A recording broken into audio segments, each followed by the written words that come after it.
my kant af voel ek, dit is so, want ons baie jong mense wat nie kerk toe kom nie, want hulle is bang hulle word vasgevang in 'n ding waar hulle nie hulle lewe gaan kan geniet nie.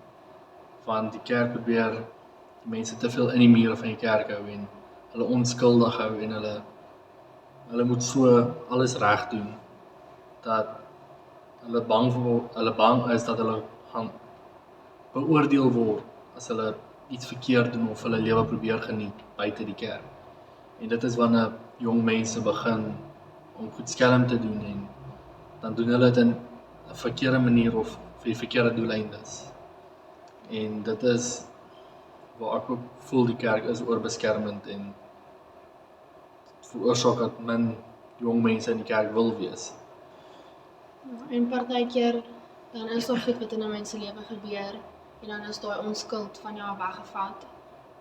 En dan gaan die kerk jou nog steeds beoordeel daaroor, maar hulle moet jou eintlik voorberei daarvoor of hulle moet jou dan support as dit met jou gebeur, want daar's party goed wat jy nie kan keer nie.